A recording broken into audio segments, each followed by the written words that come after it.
अपने बच्चों को इतना योग्य बनाओ, इतना सफल बनाओ कि वो बाप के सिंहासन पर ना बैठे, अपनी तैयार खुद करे, अपने मेहनत से बलबूते। पिता के नाम से आपको जाना पहचाना गया तो आपका अपना क्या है? पिता के टुकड़ों पर पले तो क्या पले? अरे कुछ अपना करो, कुछ अपना नाम करो। पिता के कारोबार को आपने बढ़ाया तब तो आप सही हैं, उसे और बुलंदियों तक पहुंचाया तब तो आप सही हैं। और पिता की ही संपत्ति जमीन जायदाद बेच बेच के तुमने अपने शौक पूरे किए तो तुम थर्ड क्वालिटी के बच्चे हो। हाँ या ना? लायक बनो तो इज्जत बाप से ज्यादा कमाओ, सम्मान पैसा बाप से ज्यादा कमाओ। आजकल ना बच्चे ऐसे हो गए हैं, बाप के टुकड़ों पर पलते हैं, बाप कमा कमा के देता है। आजकल लड़के ऐसे हैं भारत में 80-90% लड़के ऐसे हैं, शादी कर ली, बच्चे पैदा कर लिए, पर बच्चों की फीस नहीं भरी जा रही है। पैदा तो ऐसे कर लिए कि जैसा सब कर लेंगे, और अब फीस भरने की बारी आई, पिताजी से मांग रहे हैं, पिताजी वो बच्चों की फीस भरना, जरा 3000 रुपया दे दो, 5000 रुपए दे दो। जब तुमसे फीस नहीं भरी जा रही है तो पैदा काहे कर रहे हो? क्या बात, क्या ठीक है? पहले बच्चे पैदा कर लेना चाहिए कि फीस की व्यवस्था कर लेना चाहिए? क्या कहते हो पीले भैया, क्या विचार हैं आपके? पहले बच्चे पैदा कर लें कि पहले फीस की व्यवस्था कर लें? हाँ हाँ, बाप से ना मांगना पड़े ना, सही है, पिता से मांगना ये सफलता के लक्षण नहीं है। इतना बढ़िया अपने आप को व्यवस्थित डिजाइन करो कि आपको कभी किसी के आगे हाथ पसारने की जरूरत। चलो बताओ, एक कामयाब स्त्री और एक कामयाब पुरुष, आप लोग किसे सफल मानते हैं? आपकी नजरों में, आपके हिसाब से सफल व्यक्ति कौन?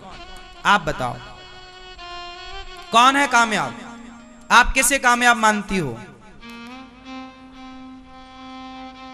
मैया बताओ, आप सफल किसे मानती हो? आपकी नजर में सफल कौन, कामयाब कौन?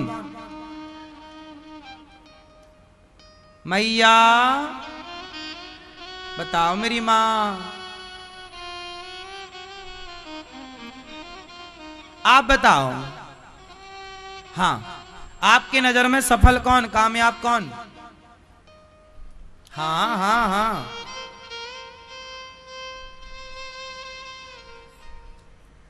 हम बताएं। आज के समय में सफल व्यक्ति आप उसे मानो, कामयाब व्यक्ति उसे मानो जो अपनी मेहनत से अपने लिए घर बना सके, अपने बच्चों को अच्छे स्कूल में पढ़ा लिखा सके, अपनी मेहनत से, अपने कमाए धन से अपने माँ बाप का जरूरत पड़ने पर इलाज करा पाए और किसी के सामने उसे कभी हाथ फैलाने की जरूरत ना पड़े। अपने खर्चे वो अपनी मेहनत से कमाए, उसे आप सफल मानिएगा। जिसे कभी किसी के आगे हाथ पसारने की जरूरत ना पड़ी हो, जो अपने खर्चे, जो उतने सपने देखता हो जो अपनी मेहनत से पूरे करने का जज्बा रखता हो। सपने देखना बुरा नहीं है साहब, लेकिन बाप के भरोसे सपने मत देखना। मैंने कोई भी सपना किसी के भरोसे नहीं देखा, भगवान के भरोसे। कोई भरोसा नहीं किसी का, हम उतने सपने देखते ही नहीं है। तुम्हारे भरोसे सपने पूरे करने, हमें नहीं करने सपने पूरे, हम उतने ही सपने पालते हैं। हम उतने ही, कहावत सुनी होगी, जितना चादर है मैया, जितना चादर है उतना ही पांव पसारो। क्या मतलब हुआ इसका? ये कहावत है कि सपने उतने ही देखो जितना आप अपने बलबूते पर पूरा कर सको। बाप के भरोसे, बाप के टुकड़ों पर ना पलना। मैं उन बच्चों को अच्छा नहीं मानता जो बाप के टुकड़ों पर पलते हैं। पापा ने गाड़ी दिला दी तो घूम रहे हैं, पापा ने मोबाइल दिला दिया, मस्त घूम रहे हैं। क्या बात है ये सब? हमारी अपनी जो विचारधारा है वो ये है कि हमें कुछ भी नहीं, जो चाहिए अपनी मेहनत से। हमें अपने भुजाओं पे बल होना चाहिए, भगवान के भरोसे अपनी मेहनत करो। शेर दो प्रकार के होते हैं, एक सर्कस के, एक जंगल के। आपके हिसाब से कौन बढ़िया होते हैं? हाँ, सर्कस के। सर्कस के शेर टुकड़ों पर पलते हैं मालिक के, जबकि जंगल का शेर अपना शिकार खुद ढूंढता है। वो बच्चे जो बाप के टुकड़ों पर पलते हैं, बाप ने प्रॉपर्टी बैंक बैलेंस सब बनाया, बाप के टुकड़ों पर पलने वाले बच्चे सर्कस के शेर हैं। जंगल के शेर तो वो बच्चे हैं जिन पर कोई सपोर्ट नहीं किसी प्रकार का, किसी का, बस अपनी मेहनत के बल पर आगे बढ़ना है। अपनी मेहनत, अपना लक्ष्य खुद तैयार, अपना खुद गोल भी अपना तैयार करना है, लक्ष्य भी अपना तैयार करना है, और उसे साकार भी अपनी मेहनत से करना है। एक बात बताएं, बच्चों को ज्यादा सपोर्ट करना भी नहीं चाहिए। पूछो क्यों? बच्चे जब छोटे से होते हैं ना, तो वो अपने पांव से चलने का प्रयास करते हैं, तो वो चलते हैं और गिरते हैं, चलते हैं और आप एक बात बताओ, यदि उन बच्चों को आपने गिरने ना दिया और हर समय गिरने के टाइम पकड़ लिया, तो क्या वो बच्चे कभी चल पाएंगे? जरूरत से ज्यादा माँ बाप का सपोर्ट बच्चों को अपाहिज बना देता है। इसलिए गिरने दो, खड़े होने दो, गिरने दो, संभलने दो। जितना गिरेंगे उतने मजबूत होंगे तुम्हारे बच्चे। बिजनेस में, व्यापार में गिरने दो, संभलने दो, गिरने दो, संभलने दो, मजबूत होंगे। क्योंकि तुम प्रॉपर्टी तो दे सकते हो पर अनुभव नहीं दे सकते। तुम बैंक बैलेंस दे सकते हो अपने बच्चों को, पर अनुभव तो समय देगा, हाँ या ना? तजुर्बा, कोई बाप अपने बेटे को प्रॉपर्टी दे सकता है, तजुर्बा नहीं दे सकता। क्या कहते हैं आप लोग? तजुर्बा तो 100 बार गिरने के बाद आएगा, हाँ या ना? इसलिए गिरने दो, बच्चों को संभलने दो, जिम्मेदार बनाओ। उन बच्चों को 18 साल, 20 साल, 25 साल का होते ही कंधे पर वजन रख दो, घर गृहस्थी, चल बेटा दाल रोटी कमा के लाओ, जाओ चलाओ इस बिजनेस को, फैक्ट्री को, लो चाबी, लो कमाओ, प्रॉफिट दिखाओ, मैं 1 महीने बाद आऊंगा हिसाब मांगने, आज का प्रॉफिट इतना है, 1 महीने बाद तुमसे पूछूंगा क्या प्रॉफिट हुआ।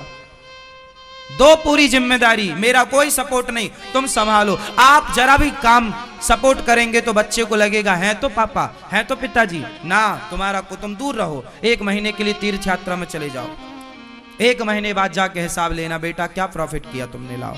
1 महीने पता चल जाएगा।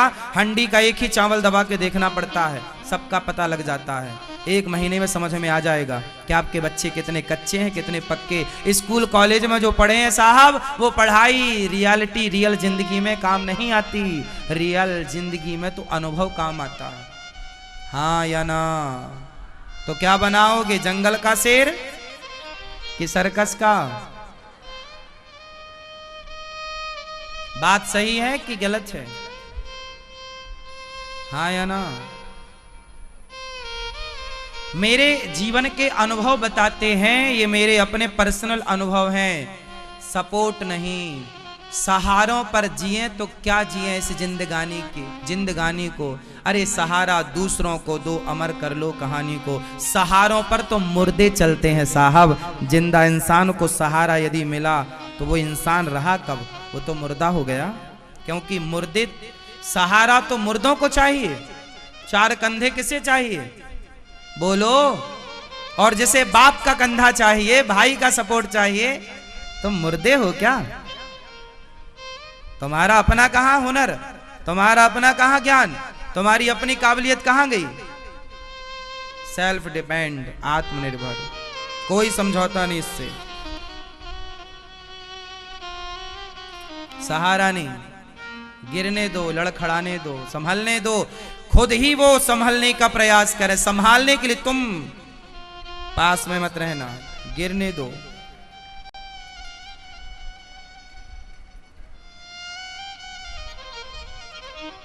जीवन में कुछ डिसीजन कड़े होके लेना पड़ता है। एक पक्षी की तुम्हें दास्तां सुना दूं, एक पक्षी का इतिहास। पक्षियों के बारे में तो कुछ पढ़ा होगा, सुना होगा, नहीं तो सुनो। सबसे बलवान पक्षी कौन होता है, नाम बताओ? बाज। कौन? बाज। इतना बलवान होता है कि हमें तुम्हें भी चाहे तो अपने पंजे में दबा के चला जाए। बकरा बकरी को पंजे में दबा के उड़ जाता है बाज। बोलो हाँ, हाँ या ना? अब तो कम हो गए बाज, पहले ज्यादा थे, पर जहां है वहां पर आज भी ये हाल है कि बाज बकरा बकरी को भी पंजे पर दबा के भाग जाते हैं। इतना बलवान। जानते हो वो बाज की जो मादा होती है, बाज की मादा मतलब बाज की मां, वो मां कैसे बच्चे का पालन करती है जानते हो? नहीं पढ़ा उसके बारे में कभी? पढ़ाता हूं, 2 मिनट सुन लो, सारी जिंदगी काम आएगी मेरी एक एक बात, करोड़ों की है, भूल मत जाना। तुम्हारे इन बाल गोपालों के काम आएगी मेरी बात, 100 साल बाद भी काम आनी है ये बातें। जो बाज की मादा होती है ना, वो बाज की मादा जब वो उसके डिलीवरी का समय आता है, अंडे रखने का समय आता है, तो वो घोंसला बनाने शुरू करती है महीने भर पहले, 2 महीने पहले। और घोंसला बनाती है सबसे नुकीले कांटों का। केवल बाज की मादा ही ऐसी मादा है जो घोंसला कांटों का बनाती है। जंगल के सबसे खतरनाक कांटे तोड़कर लाती है और कांटे का घोंसला बनाती है। उसके ऊपर फिर सूखी घास डालती है थोड़ी थोड़ी। घोंसला तैयार, फिर अंडे रखती है, अंडे सेकती है। जब उससे छोटे छोटे बच्चे निकलते हैं ना, तो जिस दिन बच्चे निकलते हैं उसी दिन वो थोड़ा थोड़ा वो घास चोंच से निकालकर फेंकना स्टार्ट कर देती है। 2-5 दिन के बच्चे होते हैं छोटे छोटे, तो वो सारी घास निकाल के फेंक देती है और सिर्फ क्या रह जाते हैं? कांटे। किसी ने पूछा तू कितनी निर्दयी मां है, हर मां तो अपने बच्चों के लिए इतना सुख सुविधा ढूंढती है। अच्छा, कोमल कोमल रुई का घोंसला बनाती है, प्यारी प्यारी अच्छी अच्छी घास का घोंसला बनाती है, सॉफ्ट घास को तुम काटे और तुमने उसमें भी जरा सा घास डाला, वो भी तुमने चौंच से। कैसी निर्दयी मां हो। तब उस बाज की मादा ने कहा ये परवरिश इनकी है। आज यदि मैं अपने बच्चों को कांटों में नहीं पालूंगी तो कल इनका कोई भी शिकार कर लेगा। यदि इन्हें मजबूत बनना है, यदि इन्हें बड़े से बड़े शिकार करने हैं, जिंदा रहना है, पेट भरना है, तो इन्हें ये वक्त कांटों में ही गुजारना पड़ेगा। ये वक्त इनका मखमल के गद्दों में गुजारने का नहीं है, ये वक्त इनका कांटों में गुजारने का है। जितनी अच्छी परवरिश उतना अच्छा भविष्य। हाँ या ना? बच्चों को आप लोगों ने क्या बनाया? जूजू। आजकल की लड़की तो कॉकरोच से डरती है, और भारत में ऐसी लड़कियां नहीं चाहिए, झांसी की रानी चाहिए। लड़ गई एक अकेली, खूब लड़ी मर्दानी, वो तो झांसी वाली। सिंहासन हिल उठे, राजवंशों ने भ्रगुटी तानी थी, बूढ़े भारत में भी आई फिर से नई जवानी थी, खूब लड़ी मर्दानी। किसकी तरह लड़ी? मर्दों की तरह लड़ी, खूब लड़ी मर्दानी। वो तो ऐसी लड़कियां चाहिए। ये थोड़ी कि चूहिया को देख के भाग जाए। ऐसी लड़कियां तुमने पैदा की है तो बेकार की है। अरे पैदा करो तो मस्त करो। जननी जने तो भक्त जने, या दाता या सूर, या से तो बंध्या भली काहे गवावे नूर। पैदा किए ही थे तो बढ़िया शेर पैदा करते, महाराणा प्रताप विवेकानंद पैदा करते, ध्रुव प्रहलाद पैदा करते। क्या तुमने गीदड़ पैदा कर लिए?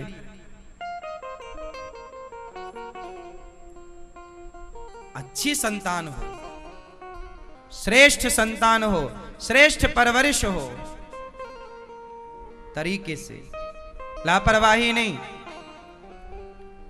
आपकी एक संतान, आपकी एक बेटी और एक बेटा पूरे राष्ट्र को बदलने की ताकत रखती है और रखता है। हाँ या ना? एक बेटी और एक विवेकानंद बहुत है, एक महाराणा प्रताप, एक शिवाजी बहुत है, एक सूरदास, एक तुलसीदास बहुत है, एक झांसी की रानी, एक रानी दुर्गावती बहुत है, एक माता मदालसा बहुत है, एक पर एक हो तो ठिकाने का। इसलिए मेरी मां एक पर ध्यान दो, परवरिश पर ध्यान दो। संस्कारी संतान चाहिए।